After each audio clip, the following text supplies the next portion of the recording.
प्यारे विद्यार्थियों नमस्कार। स्वागत है आप सभी का आपके अपने चैनल गोल्डन पाठशाला में। दोस्तों, राष्ट्रीय आय एवं योग्यता आधारित छात्रवृत्ति परीक्षा के लिए आज की वीडियो में विज्ञान का एक महत्वपूर्ण टॉपिक है जीवों में अनुकूलन। प्यारे बच्चों, इस टॉपिक से जो भी पिछले वर्षों में आए हुए प्रश्न हैं और जो आपकी आगामी परीक्षा के लिए इम्पोर्टेंट प्रश्न हैं वो इस वीडियो में हमने लिए हैं। आप सभी लोग वीडियो को लास्ट तक ज़रूर देखिएगा। तो आइए बच्चों, एक बार सभी लोग वीडियो को दोस्तों के साथ शेयर कर दीजिए। और पहला प्रश्न आपकी स्क्रीन पर दिया गया है, निम्न में से कौन सा मरुस्थलीय पौधा है। 2013 की परीक्षा में बच्चों पूछा गया प्रश्न है, आम, जामुन, कैक्टस या केला। तो कौन सा मरुस्थलीय पौधा है। तो इसका बच्चों सही आंसर हो जाएगा ऑप्शन नंबर थर्ड, यानी सी वाला ऑप्शन बिल्कुल सही जवाब है। कैक्टस जो है ये मरुस्थलीय पौधा होता है। क्वेश्चन नंबर 2 है, मरूदभित पौधों में पत्तियां छोटी या नुकीली होती हैं। 2014 की परीक्षा में पूछा गया प्रश्न बच्चों है, और इसका क्या रीज़न होता है। ऑप्शन दिया गया, भार कम करने के लिए, जल के क्षय को रोकने के लिए, आयतन कम करने के लिए या सुंदर लगती हैं। तो इसका बच्चों सही जवाब हो जाएगा ऑप्शन नंबर बी, जल के क्षय को रोकने के लिए। जो मरुस्थलीय पौधे होते हैं उनमें पत्तियां जो होती हैं वो कांटों के रूप में परिवर्तित हो जाती हैं। तो ऑप्शन नंबर बी बिल्कुल सही जवाब हो जाएगा। क्वेश्चन नंबर 3 है, निम्नलिखित में से उभयचर जंतु कौन सा है। तो 2021 की परीक्षा में पूछा गया प्रश्न है, मेढक, मछली, कुत्ता या बिल्ली। तो उभयचर जंतु कौन सा है। इसका सही जवाब है बच्चों ऑप्शन नंबर ए, मेढक जो है ये उभयचर जंतु है, अर्थात ये जल में भी रह लेता है और थल पर भी रह लेता है। जब ये जल में रहता है तब जो है अपनी त्वचा द्वारा सांस लेता है, और जब ये बाहर आता है तो फेफड़ों द्वारा सांस लेता है।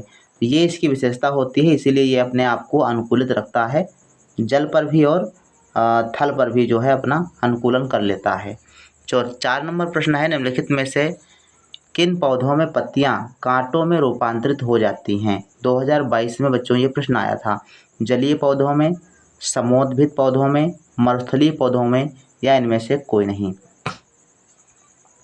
सही जवाब हो जाएगा ऑप्शन नंबर बी, मरुस्थलीय पौधों में ऐसा होता है कि पत्तियां कांटों के रूप में परिवर्तित हो जाती हैं, जैसे आपने नागफनी का पौधा देखा होगा।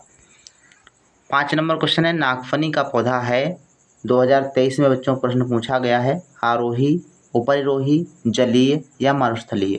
तो नागफनी का जो पौधा है ये बच्चों आपका होता है मरुस्थलीय। और ये बच्चों जो प्रश्न है ये सेम आपकी कक्षा 7 की किताब में दिया गया है। तो पेपर आपका जो बनता है वो आपकी जो सरकारी किताब होती है उसी से बनता है। तो ज़्यादातर प्रश्न उसी से आपके आ जाते हैं, सेम टू सेम जो आपके प्रश्नावली में या अभ्यास प्रश्न में आपके दिए होते हैं उसी से प्रश्न उठा लिए जाते हैं। तो उन प्रश्नों को आप ज़रूर पढ़ें। कक्षा 6 से 8 तक जो गणित आपकी है और जो विज्ञान है, सामाजिक विज्ञान है, उसको आप ज़रूर पढ़ लीजिए। मेढक रहता है स्थल में, जल में, जल तथा स्थल दोनों में या वायु में। तो इसका बच्चों सही जवाब हो जाएगा ऑप्शन नंबर सी, क्योंकि ये क्या है, उभयचर है, तो जल और थल दोनों में रह लेता है। क्वेश्चन नंबर 7 है, ऊँट के कोबड़ में संचित होता है वसा, कार्बोहाइड्रेट, प्रोटीन या खनिज लवण। तो ऊँट के कोबड़ में वसा का संचय होता है, ऑप्शन नंबर ए इसका बिल्कुल सही जवाब है। इसके बाद क्वेश्चन नंबर 8 है, जलीय वातावरण में पाया जाने वाला पौधा है मटर, सिंघाड़ा, मक्का या आलू। तो जलीय वातावरण का मतलब है जल में रहने वाला पौधा। ऑप्शन नंबर बी सही होगा, सिंघाड़ा है, ये आपका सही ऑप्शन हो जाएगा। इसके अलावा जो आपका जलकुंभी होता है, हाइड्रिला होता है, शैवाल होते हैं, ये जल में ही पाए जाने वाले पौधे होते हैं। 9 नंबर प्रश्न है, निम्न में से किसमें श्वसन के लिए गिल्स यानी क्लोम नहीं होते। ऑक्टोपस, मछली, व्हेल, इनमें से कोई नहीं। तो कह रहा है कि गिल्स किस में नहीं होते हैं। तो गिल्स आपका व्हेल से में नहीं होता। व्हेल में जो है, व्हेल मछली जो होती है उसमें गिल्स नहीं पाए जाते हैं, फेफड़े पाए जाते हैं। क्वेश्चन नंबर 10 है, नागफनी के पौधे में प्रकाश संश्लेषण निम्नलिखित में से किस भाग में होता है। पत्तों में, तने में, जड़ों में या इनमें प्रकाश संश्लेषण नहीं होता। तो जो नागफनी के पौधे होते हैं ये तने से जो है प्रकाश संश्लेषण करते हैं। ऑप्शन नंबर 20 का बिल्कुल सही जवाब हो जाएगा। क्वेश्चन नंबर 11 है, निम्नलिखित में से किनमें श्वसन प्रक्रिया संपन्न होती है? पौधे में, बीज में, जीव में या इन सभी में? तो जो श्वसन क्रिया होती है इन सभी में होती है। ऑप्शन नंबर इसका डी सही जवाब हो जाएगा। इसके बाद बच्चों महत्वपूर्ण प्रश्न यहाँ पर लिखा गया है, इसको ध्यानपूर्वक पढ़िएगा। 12 नंबर प्रश्न कहता है कि ऊंट जंतु में मरुस्थलीय परिस्थितियों के लिए कौन सा अनुकूलन पाया जाता है? ऑप्शन ए दिया गया है, उनके पैर लंबे होते हैं जिससे उसका शरीर रेत की गर्मी से दूर रहता है, तो ये भी आपका सही है। उसमें मूत्र विसर्जन की मात्रा कम होती है तथा मल शुष्क होता है, ये भी सही है। उसको पसीना नहीं आता, ये भी आपका सही हो जाएगा। तो डी ऑप्शन दिया गया है, ये सभी अनुकूलन पाए जाते हैं, तो डी ऑप्शन आपका सही जवाब हो जाएगा। Option number D is the right answer 12 number question में। 13 नंबर क्वेश्चन है, खोखली हड्डियों का अनुकूलन पाया जाता है मछलियों में, पक्षियों में, उभयचरों में या ऊंट में? तो इसका बच्चों सही जवाब हो जाएगा ऑप्शन नंबर सी। पक्षियों में जो है खोखली हड्डियों का अनुकूलन पाया जाता है, अर्थात पक्षियों में खोखली हड्डियां पाई जाती हैं जिससे उनका शरीर हल्का हो जाता है और इसीलिए वो आकाश में उड़ सकते हैं। 14 नंबर प्रश्न है, शरीर धारा रेखीय पाया जाता है? ऑप्शन आपके पास दिए गए हैं, स्क्विड, ऑक्टोपस, मछली, इन सभी में। तो धारा रेखित शरीर जो होता है वो मछली का होता है, नाव के समान। धारा रेखित का मतलब होता है नाव के समान जो शरीर होता है वो मछली का होता है। ऑप्शन नंबर बी सही है। 15 नंबर क्वेश्चन है, पौधों का शरीर कोमल तथा कमजोर और जड़ तंत्र अल्प विकसित पाया जाता है, ये सभी अनुकूलन किस प्रकार का अनुकूलन दर्शाता है? कह रहा है पौधों का शरीर कोमल होता है तथा कमजोर होता है, जड़ तंत्र अल्प विकसित होता है और ये सभी अनुकूलन किस प्रकार के अनुकूलन को दर्शाता है? जलीय अनुकूलन, वायवीय अनुकूलन, मरुस्थलीय अनुकूलन या स्थलीय अनुकूलन? तो इसका बच्चों सही है ऑप्शन नंबर ए, जलीय अनुकूलन को दर्शाता है। 16 नंबर प्रश्न है, सबसे बड़ा स्तनपायी कौन सा है? अफ्रीकी हाथी, दरियाई घोड़ा, ध्रुवीय भालू, ब्लू व्हेल? सही जवाब है ब्लू व्हेल जो है सबसे बड़ा स्तनपायी है अर्थात स्तनधारी जंतु है। ऑप्शन नंबर डी सही है। 16 नंबर प्रश्न कहता है कि एम्फीबिया क्या बताता है? केवल स्थल पर रहने वाले पशु, जल एवं स्थल दोनों पर रहने वाले पशु, बहुत तेजी से चलने वाले पक्षी या केवल जल में रहने वाले पशु? तो एम्फीबिया बच्चों ये बताता है जल एवं स्थल दोनों पर रहने वाले पशुओं के बारे में। तो ऑप्शन नंबर 20 का बच्चों सही जवाब हो जाएगा। 17 नंबर क्वेश्चन है कि रेशम का उत्पादन किससे होता है? रेशम कीट के अंडे से, स्वयं कीट से, रेशम कीट के लार्वा से, रेशम कीट के प्यूपा से? तो सही जवाब है बच्चों ऑप्शन नंबर डी, रेशम कीट के प्यूपा से जो है रेशम प्राप्त किया जाता है। 18 नंबर क्वेश्चन है, निम्न में से कौन सी मछली नहीं है? इसमें कह रहा है कौन सी मछली नहीं है? स्टार फिश, साफिश, पाइप फिश या गिटार फिश?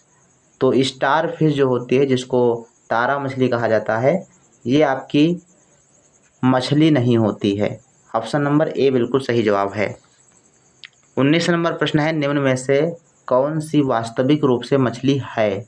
अब कौन सी मछली है ये आपको बताना है। Jellyfish, star fish, brittle star या समुद्री घोड़ा? तो वास्तविक रूप से जो समुद्री घोड़ा है ये एक प्रकार की मछली होती है। ऑप्शन नंबर डी बिल्कुल सही जवाब बच्चों हो जाएगा। क्वेश्चन नंबर 20 है, निम्नलिखित में से कौन सा कीट उपयोगी नहीं है? घरेलू मक्खी, लेडी बर्ड, मधुमक्खी या रेशम कीट? तो इसमें देखो ये सभी हमारे कामयाब होते हैं, लेडी बर्ड, मधुमक्खी और रेशम कीट। लेकिन घरेलू मक्खी ये सिवाय बीमारी के अलावा और हमें कुछ नहीं देती, तो इसलिए ये हानिकारक हो जाएगी। ऑप्शन नंबर ए इसका बिल्कुल सही जवाब हो जाएगा। 21 नंबर प्रश्न है, उड़ने वाला स्तनपायी कौन सा है? जागुआर, पेलिकन, शुतुरमुर्ग या चमगादड़? यहाँ पर स्तनपायी की बात कर रहा है तो ऑप्शन नंबर डी सही हो जाएगा। चमगादड़ जो होता है ये स्तनपायी होता है, अर्थात ये अपने बच्चों को दूध पिलाता है और एक ऐसा पक्षी है जो बच्चों को जन्म देता है, ध्यान रखेंगे, इसलिए इसको स्तनपायी कहा जाता है। 22 नंबर प्रश्न है, निम्नलिखित में उड़ने वाले जीवों में से कौन सा पक्षी वर्ग में नहीं आता है? अर्थात जो पक्षी नहीं है स्तनपायी है, तो वो हो जाएगा ऑप्शन नंबर बी, चमगादड़। ठीक है। इसके बाद बच्चों क्वेश्चन नंबर 24 है, जीव विज्ञान के जनक के नाम से जाने जाते हैं? अरस्तु, डार्विन, लैमार्क, पुरकिंजे। तो बच्चों राइट आंसर हो जाएगा ऑप्शन नंबर ए, अरस्तु जो है जीव विज्ञान के जनक माने जाते हैं। 25 नंबर क्वेश्चन है, किस प्रकार के पौधों के सभी भागों पर मोम या उपचर्म की परत पाई जाती है? किस प्रकार के पौधे हैं जिनके सभी भागों पर मोम या उपचर्म की परत पाई जाती है? जलीय पौधे, मरुस्थलीय पौधे, स्थलीय पौधे या इनमें से कोई नहीं? तो बच्चों ऐसा होता है जलीय पौधों में। जलीय पौधों में मोम या उपचर्म जैसी संरचनाएं पाई जाती हैं, जिससे जो पौधे का भाग है कोई भी भाग सड़ता नहीं है ना, पानी से बचा के रखता है। 26 नंबर प्रश्न है, इनमें से कौन सा जलीय पौधा नहीं है? हाइड्रिला, कुमुदनी, सिंघाड़ा या नागफनी? तो हम ऊपर आपने पढ़ा था नागफनी कैसा पौधा है, तो ये मरुस्थलीय पौधा है, इसलिए ऑप्शन नंबर डी सही हो जाएगा। बाकी हाइड्रिला, कुमुदनी, सिंघाड़ा ये सभी जो है आपके जलीय पौधे हो जाएंगे। क्वेश्चन नंबर 27 है, सबसे छोटा पक्षी कौन सा है? शुतुरमुर्ग, हमिंगबर्ड, ब्रॉडबिल या कठफोड़वा? तो सबसे छोटा पक्षी बच्चों है ये हमिंगबर्ड, ऑप्शन नंबर बी सही हो जाएगा। और जो शुतुरमुर्ग होता है ये सबसे बड़ा पक्षी होता है। तो ये बच्चों रहे प्रश्न, 27 प्रश्न थे इस चैप्टर में। और मुझे लगता है कि अगर इस चैप्टर से कोई प्रश्न आएगा तो इन्हीं में से आ जाएगा। आप लोग ये वीडियो सभी दोस्तों के साथ शेयर कर दीजिए, सभी ग्रुपों में शेयर कर दीजिए। और इसके बाद जो है आपका विज्ञान का जो चैप्टर वाइज इम्पोर्टेंट क्वेश्चन है वो लगभग समाप्त हैं। एक चैप्टर आपका बचा है कंप्यूटर, तो कंप्यूटर से लेकर के कुछ महत्वपूर्ण प्रश्न हैं जो नेक्स्ट वीडियो में आप सभी को बता दिए जाएंगे। और इसी के साथ जो है पूरा विज्ञान का हमने चैप्टर वाइज आपका कंप्लीट कर दिया है। अब इसके बाद मॉडल पेपर और प्रैक्टिस सेट के माध्यम से आगे की तैयारी हम लोग करेंगे। तो आप सभी लोग चैनल पर बने रहें, चैनल को सब्सक्राइब कर लें ताकि हर वीडियो आप तक पहुंचती रहे और आप अच्छे से अच्छे अंक प्राप्त कर सकें। बेहतर तैयारी के लिए आप लोग हमारे चैनल को ज़रूर सब्सक्राइब करें और शेयर ज़रूर कर दिया करें, स्टेटस लगा लें और ज़्यादा से ज़्यादा अपने बच्चों, अपने जो आसपास के बच्चे हैं जो पढ़ते हैं एनएमएस की तैयारी करते हैं स्कूल में भी आप बता सकते हैं। तो फिर मिलते हैं नेक्स्ट वीडियो में, तब तक के लिए धन्यवाद। जय हिंद, वंदे मातरम।